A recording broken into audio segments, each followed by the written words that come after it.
everyone, I am Atrey. Welcome back to my channel Everyday Echoes Atrey. ব্যাকগ্রাউন্ডের মিউজিকটা শুনে হয়তো আপনারা বুঝতেই পেরেছেন আজকে আবারও আপনাদেরকে একটা নতুন জায়গায় নিয়ে যাচ্ছি। আর কোন জায়গায় নিয়ে যাচ্ছি সেটাও হয়তো বুঝতেই পারছেন ব্যাকগ্রাউন্ডের আওয়াজটা শুনে। পুজো আসতে চলেছে আর মাত্র 53 দিন বাকি, মাত্র 53 দিন। একটা ছোট্ট ইনফরমেশন নিয়ে আপনাদের সামনে এলাম। অ্যাকচুয়ালি একটু দেরি তো হয়েই গেছে, কিন্তু ভাবলাম কি যে না ঠিক আছে, কয়েকজনের রিকোয়েস্ট ছিল, তাই ভাবলাম কি যে আপনাদেরকে জানিয়ে দিই। যদি হচ্ছে কি যে ভবিষ্যতে বা আরও পুজো, দুর্গা পুজো বাদ দিয়ে আরও অন্যান্য এখন অনেকগুলো পুজো আছে। বাঙালির 12 মাসে 13 পার্বণ, তো দরকার পড়তেই পারে। তাই জন্য আমি নিয়ে যাচ্ছি আপনাদেরকে চন্দ্রপুরাতে আরেকটা ছোট্টখাট্টো কুমোরটুলি রয়েছে, সেখানে। বিকেলের সময়টা আমার সবচেয়ে প্রিয়। কর্মব্যস্ত দিন শেষে যখন সূর্য পশ্চিম আকাশে হেলে পড়ে, তখন চারপাশে একটা মায়াবী পরিবেশ তৈরি করে।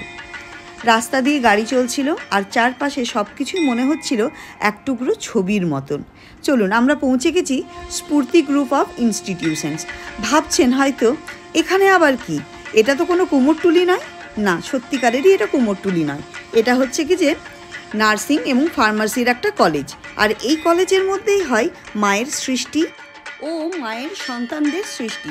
আমরা কলেজের মধ্যে চলে এসেছি এবং কলেজের মধ্যে দিয়ে সোজা চলে যাচ্ছি আর্ট ডিপার্টমেন্টে। আর্ট ডিপার্টমেন্টে রয়েছে পঞ্চানন দা, যিনি এই স্কাল্পচারগুলো হচ্ছে কি যে বানান, মানে মায়ের মূর্তি তৈরি করেন।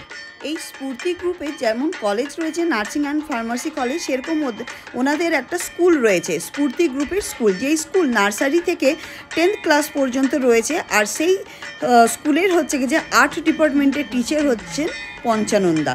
চলুন আমরা এবার একটু ভেতরে আসি। ভেতরে আমরা চলে এসেছি। আমাদের অ্যাপার্টমেন্টেও যে দুর্গাপুজো হয়, এনারই হাতের তৈরি করা মূর্তি দিয়ে আমাদের পুজো হয়।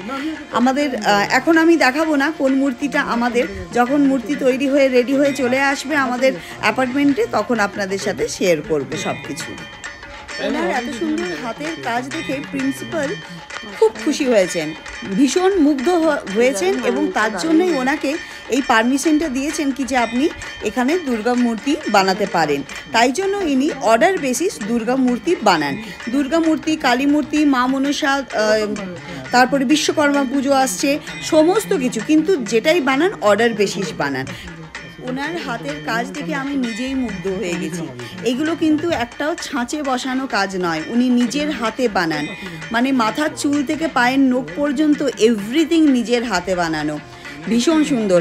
ছাঁচে বসানো ঠাকুর আর নিজের হাতে বানানো ঠাকুরের মধ্যে হেলেন হেভেন ডিফারেন্স রয়েছে। এত পার্থক্য নিজের কাছে, নিজের চোখে থেকে না দেখলে বুঝতেই পারবেন না। এগুলো দেখুন সব অর্ডার বেসিস রয়েছে। এটা একটা এক্সট্রা 5 থেকে 6 ফিটের একটা ছোট্ট দুর্গা ঠাকুর, এটা এক্সট্রা বানিয়ে রেখেছেন। যদি বাই চান্স এন্ড মোমেন্টে কারোর দরকার পড়ে, কোনো অ্যাপার্টমেন্টের পুজো বা কারোর দরকার পড়ে ঘরের পুজোর জন্য, উনি একটা এক্সট্রা বানিয়ে রেখেছেন। আপনাদেরকেও বলে রাখি, যদি আপনারা কেউ চান তাহলে এটা কিনে নিয়ে যেতে পারেন ওনার কাছ থেকে। আমি কন্ট্যাক্ট নাম্বার থেকে শুরু করে জায়গার ডিটেলস, লোকেশন, এভরিথিং আমি শেয়ার করে দেবো আমার ব্লগের মধ্যে। শুধু দুর্গাপুজো নয়, দুর্গাপুজোর সাথে সাথে কালী পুজোও হচ্ছে কি যে কালী পুজোর মূর্তিও তৈরি হয়ে একদম রেডি। এই দেখুন, এটা হচ্ছে লাস্ট ফিনিশিং করবার জন্য মাটি গুলে রেখেছেন, মানে মাটির যে ওপরে একটা প্রলেপ দিতে হয়। এই দেখুন, এটা যেমন রেডি হয়ে গেছে। এই প্রলেপগুলো সব হচ্ছে কি যে ওই লিকুইড মাটি থেকে। আর এটা হচ্ছে ক্লে মডেলিং। ক্লে মডেলিং না থাকলে হচ্ছে কি যে মাটির যে স্কাল্পচার তৈরি করে, সেগুলোর যে খাঁজগুলো বা সেই মসৃণতা বা ডিটেলিংগুলো, এগুলো করতে পারবেন না। তো ওনার কাছে গিয়ে এত ভালো লাগলো যে কিছু বলার নেই। উনি যে একজন সত্যিকারেরই আর্টিস্ট মানুষ, সেটা দেখলেই বোঝা যাচ্ছে। আর এত সুন্দর করে এক্সপ্লেন করছিলেন সব জিনিসগুলোকে। সত্যি নিজের হাতে তৈরি করা আর ছাঁচের তৈরি করা ঠাকুরের মধ্যে অনেক পার্থক্য রয়েছে। তাই জন্য এই কাজগুলো করতে গেলে অনেক সময় লাগে। দুর্গাপুজোর অর্ডার দিতে গেলে সেই জুন মাস থেকে ওনাকে কাজে বসতে হয়। দুর্গাপুজোর অর্ডার উনি জুন মাসেই নেন। এখানে একটা ছোট্ট মায়ের মূর্তি বানিয়েছেন। মায়ের মুখটা শুধু দেখুন কি অপূর্ব।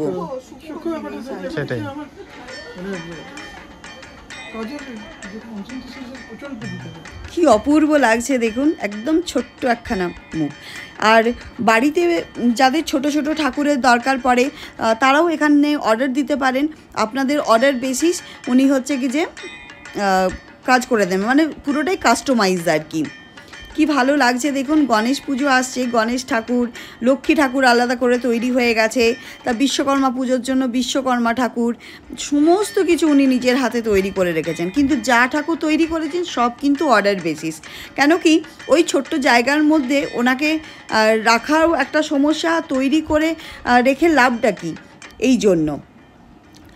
এই ঠাকুরটা এখনও তৈরি হয়নি, তৈরি হয়ে গেলে তো অপূর্ব লাগবে। মা সরস্বতীও তৈরি হয়ে গেছে, এই দেখুন বিশ্বকর্মা পুজোর বিশ্বকর্মার মূর্তিও তৈরি হয়ে গেছে, সমস্ত কিছু তৈরি করেছেন। কি অনবদ্য কাজ, এত সুন্দর, এত ভালো লেগেছে, নিজের চোখে না দেখলে বিশ্বাসই করতে পারবেন না। আর সব থেকে বড় কথা, মাটির যে একটা প্রলেপ হয় সেই প্রলেপটা তো তৈরি হয়েই গেছে, এরপরে যে লিকুইড মাটি দিয়ে তৈরি করেন যে লাস্ট ফিনিশিং, সেটা দেখার মতন ছিল। এখানে জানেন আমাদের বাংলা থেকে আসা কত মেয়ে এই নার্সিং আর ফার্মাসি কলেজে পড়াশুনো করে, আমার তো খুব ভালো লাগলো ওদের সাথে গল্প করেও। আর আমি আপনাদেরকে এর ডিটেলসটা দিয়ে দেবো। এটা চন্দ্রপুরা আনেকেল রোডে রয়েছে, মারসুরে। তো এর অ্যাড্রেসটা পুরো দিয়ে দেবো, ওনার সাথে কথা বলবেন যাদের দরকার আছে বা কাস্টমাইজ করতে চান ঠাকুরকে, তাহলে হচ্ছে কি যে ওনার সাথে কথা বলে কন্ট্যাক্ট নাম্বার আমি দিয়ে দেবো, তো কথা বলে আপনারা ঠাকুর নিতে পারেন।